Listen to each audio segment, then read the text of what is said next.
தேர்தல் அறிவிக்கப்பட்ட விதம் அவசர கோலத்தில் இருந்தது மட்டுமல்ல, ஆளுங்கட்சிக்கு உதவுகிற விதத்தில் இருந்தது. கர்நாடக அரசு சட்ட ரீதியாகவும் இந்த பிரச்சனையை கையாளுகிறது, அரசியல் ரீதியாகவும் இந்த பிரச்சனையை கையாளுகிறது. 2 மாநில முதலமைச்சர்கள் கூடுகிற கூட்டம் என்கிற போது அதற்கு மத்தியிலே பிரதமர் தான் எப்போதும் தலைமையேற்று நடத்த வேண்டும். இந்த ப்ராசஸில் அரசாங்கம் ஒரு 100 கோடி ரூபா செலவாயிருக்கும். இது அரசாங்கத்துக்கு நஷ்டம், மக்களுடைய வரிப்பணம் நஷ்டம். அவசர கோலத்தில் தமிழக அரசு உள்ளாட்சிக்கான தேர்தலை அறிவித்திருந்ததை உயர்நீதிமன்றம் ரத்து செய்திருக்கிறது. மலைவாழ் மக்களுக்கான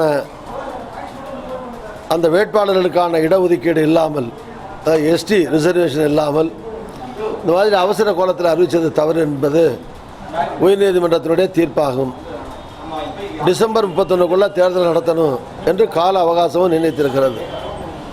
இந்த பதவி காலம் முடிகிறதுனால அந்தந்த இடங்களில் அரசு அதிகாரிகள் ஸ்பெஷல் ஆஃபீஸராக இருந்து அரசு நிர்வாகத்தை கவனிப்பார்கள் என்றும் உயர்நீதிமன்றம் அறிவித்திருக்கிறது. இதெல்லாம் வரவேற்புக்குரியது. முதல்லையே காங்கிரஸ் கட்சியின் சார்பில் மற்ற பல எதிர்க்கட்சிகளும் தேர்தல் அறிவிக்கப்பட்ட விதம் அவசர கோலத்தில் இருந்தது மட்டுமல்ல, ஆளுங்கட்சிக்கு உதவுகிற விதத்தில் இருந்தது என்றும் குற்றங்கள் சாட்டப்பட்டது. இப்போ எல்லா கட்சிக்குமே கால அவகாசம் கிடச்சிருக்கு, நிற்க போகிற வேட்பாளர்களுக்கும் ஒரு அவகாசம் கிடச்சிருக்கு. என்ன ஒரே ஒரு விஷயம்னா, இந்த ப்ராசஸில் அரசாங்கம் ஒரு 100 கோடி ரூபா செலவாயிருக்கும். இது அரசாங்கத்துக்கு நஷ்டம், மக்களுடைய வரிப்பணம் நஷ்டம். இதுக்கு அரசு தான் குற்றவாளி, அரசு தான் பொறுப்பு. ரெண்டாவது, நின்ன வேட்பாளர்கள் அங்கங்கே செலவு பண்ணி பல இடத்துல ஓட்டெல்லாம் கேட்க ஆரம்பிச்சிட்டாங்க.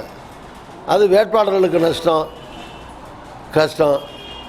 இதெல்லாம் ஒழுங்காக முதல்ல முறையாக அறிவிச்சிருந்தா இந்த நஷ்டம் கஷ்டமெல்லாம் இல்லாமல் போயிருக்கும். இருந்தாலும் தவறுகள் களையப்பட இந்த தேதி மாற்றமும் உயர்நீதிமன்ற உத்தரவும் வழி செய்திருக்கிற காரணத்தினாலே தமிழக காங்கிரஸ் கட்சியின் சார்பிலே உயர்நீதிமன்றத்தினுடைய இந்த தீர்ப்பை வரவேற்கிறேன். கர்நாடக அரசோ அல்லது மத்திய அரசோ காவிரி நதிநீர் பிரச்சனையில் எவ்வளோ அவசரம் காட்டி உச்சநீதிமன்றத்தை அணுகிறதோ அதை விட கூடுதல் வேகத்தோடு, ஏன்னா தமிழ்நாடு தான் பாதிப்பிற்குள்ளாக இருக்கிறது. தமிழ்நாட்டு விவசாயம் பாதிக்கப்பட்டிருக்கிறது, விவசாயிகள் பாதிக்கப்பட்டிருக்கிறார்கள். ஆக கூடுதல் கவனத்தோடு உச்சநீதிமன்றத்தில் காவிரி நதிநீர் சம்பந்தமான வழக்குகளை நடத்துவதிலேயும் மேலெடுத்து செல்வதிலேயும் தமிழக அரசு உரிய கவனத்தை செலுத்த வேண்டும். கர்நாடக அரசு சட்ட ரீதியாகவும் இந்த பிரச்சனையை கையாளுகிறது, அரசியல் ரீதியாகவும் இந்த பிரச்சனையை கையாளுகிறது. அனைத்து கட்சி தலைவர்கள் கூட்டம், இன்னும் சொல்ல போனால் பிஜேபியில் இருக்கக்கூடிய மத்திய அமைச்சர்கள் என்றால் இந்த கூட்டு பொறுப்பு இருக்கிறது, பிரதமரோடு சேர்ந்து பணியாற்றக்கூடியவர்கள். அங்கே இருக்கிற பிஜேபியினுடைய கர்நாடக மாநிலத்தில் இருக்கக்கூடியவர்கள், அதில் தலைவர்களோ எம்பிக்களோ கலந்து கொள்வது வேறு, மத்தியிலே அமைச்சர்களாக இருக்கக்கூடிய அமைச்சர்களே வந்து கலந்து கொள்வது வேறு, இப்படியெல்லாம் கலந்து கொண்டிருக்கிறார்கள். இங்கே அரசியல் கட்சியினுடைய மற்ற கட்சித் தலைவர்கள் எல்லாம் அழைத்து பிரதமரை பார்ப்பதற்காக, மத்திய அரசிலே வற்புறுத்துவதற்காக தமிழக அரசு உரிய நடவடிக்கைகளை மேற்கொள்ள வேண்டும். எல்லா கட்சிகளையும் நம்பிக்கைக்கு they have to take all the parties into confidence. எல்லாத்தையும் நம்பிக்கைக்கு எடுத்துக்கிட்டு அவர்களோடு கலந்து பேசி சட்ட ரீதியாகவும் அரசியல் ரீதியாகவும் தமிழக அரசும் இந்த பிரச்சனையை போர்க்கால அடிப்படையிலே அணுக வேண்டும். மாநில அரசுகளோ மத்திய அரசோ, உச்சநீதிமன்றம் தான் நீதி வழங்குவதிலே உயர்ந்த ஸ்தாபனம். உச்சநீதிமன்றம் அதனுடைய தீர்ப்பு என்பது, அதை மதிப்பது என்பது சட்டத்தை மதிப்பது, நீதியை மதிப்பது, அரசியல் சட்டத்தை மதிப்பது. எனவே அரசியல் சட்டத்தை மதிக்கிற விதத்திலேயும் உச்சநீதிமன்றத்தினுடைய மாண்பை காக்கிற விதத்திலேயும் மத்திய அரசு செயல்பட வேண்டும் என்று கேட்டுக்கொள்கிறேன்.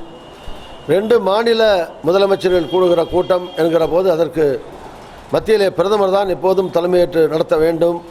அப்போதுதான் அந்த கூட்டம் பயனுள்ள கூட்டமாக இருக்கும். சென்ற முறை கூட்டப்பட்ட கூட்டத்திற்கு செல்வி உமாபாரதி மத்திய அமைச்சர் தலைமையேற்றார். அதனாலே எந்த பயனும் அந்த கூட்டத்தாலே ஏற்படவில்லை. கூட்டம் நடந்தது என்று உச்சநீதிமன்றத்திற்கு சொல்ல, உச்சநீதிமன்றம் உத்தரவிட்ட காரணத்தினாலே அதற்கு பதில் சொல்ல ஒரு நாடகமாக அது பயன்பட்டதே தவிர எந்த பயனும் இல்லாமல் போனது.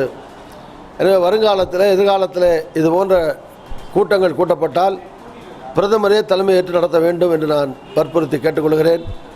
உச்சநீதிமன்றத்தினுடைய தீர்ப்பை மத்திய அரசே மதிக்கவில்லை என்றால் சாதாரண குடிமகனிலிருந்து எந்த அமைப்பாக இருந்தாலும் எல்லோரும் கட்டுப்பட்டவர்கள் தான் உச்சநீதிமன்ற தீர்ப்புக்கு.